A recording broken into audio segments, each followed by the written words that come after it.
আমাকে আটকে রাখা, তাই না? ঠিক আছে, কি করে সাহায্য করতে হয় সেটা আমার খুব ভালো করে জানা আছে। আবার কিছু লাগবো? হ্যাঁ, লাগবে তো অনেক কিছুই। তার আগে বলুন, আপনি আমাকে আপা বলছেন কেন?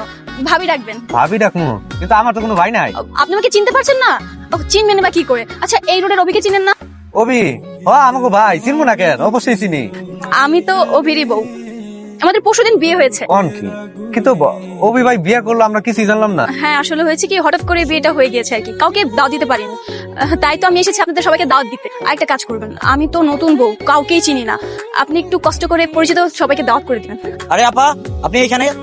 আমি তো ওই যে চকলেট চকলেট দিতে এসেছিলাম। সমস্যা না, আমি কিন্তু ওকে বলে এসেছি। আপনি যে বাইরে কি বলছেন না বলছেন এটা তো আপনারা দেখেই বুঝতে পারতেছি। যান বাসায় যান। শুনুন, আপনি কিন্তু মনে করে সবাইকে নিয়ে চলে আসবেন। হ্যাঁ, আরে বাদ দেন, আপনার দাওয়াত দেই। হাঁটেন।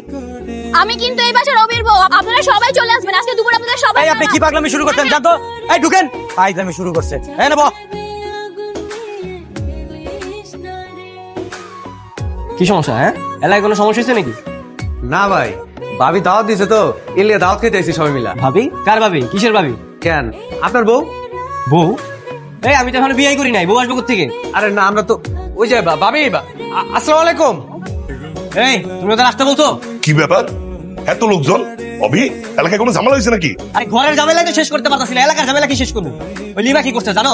সবাই বলে বেড়ে গেছে ওনাকে আবার বউ, এই যে ওদের সবাই দাওয়াত দিয়ে আনছে, মনটা চাইতেছে একদম ধরে। থাম তো, মেয়েটা একটা ভুল করেই ফেলছে, সবাইকে বুঝায় বিদায় করে দে। আচ্ছা হালিম ভাই, আসলে হয়েছে কি, ভুল বোঝা বুঝে গেছে, ও আমার বউ না।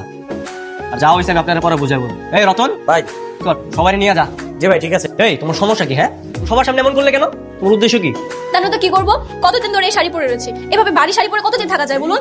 মাকে বললেই তো পারতে, মা তোমাকে শাড়ি দিতে পারতো না? আন্টির শাড়ি কেন দিতে যাবো? তাছাড়া আমিও তো এমনি শাড়ি পরতে পারি না। বুঝছি, তোমাকে শপিং করে দিতে হবে তাই তো?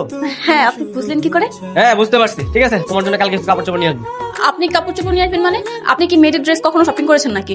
গার্লফ্রেন্ড আছে? দেখছো কোথাকার কথা কোথায় নিয়ে গেছে। আচ্ছা ঠিক আছে, তোমাকেও নিয়ে যাবো, যাও। সত্যি? আপনি কোথায় যাচ্ছেন? কেন, চলো ভিতরে, শপিং করবে না? চলো মানে? আপনিও যাবেন নাকি? হ্যাঁ চলো, আমি তোমাকে শপিং করে দিচ্ছি। না না, আপনি যাওয়ার কোনো প্রয়োজন নেই, আপনি টাকা দিয়ে দেন, আমি কিনে নিবো। না না না, তা হবে না, আমি যাবো তারপর তোমাকে শপিং করে দিবো, চলো। আরে আপনি কি পাগল নাকি? আপনি ছেলে মানুষের ভিতরে কেন যাবেন? আমি ড্রেস চেঞ্জ করবো, আপনি কি ভেড়ার মতো দাঁড়িয়ে থাকবেন নাকি? বিষয়টা কত খারাপ না? আচ্ছা না, তো ওয়েট, নাও এখানে কিছু টাকা আছে, এটা দিয়ে তুমি শপিং করো, লাগলে আরো দিবো। ঠিক আছে।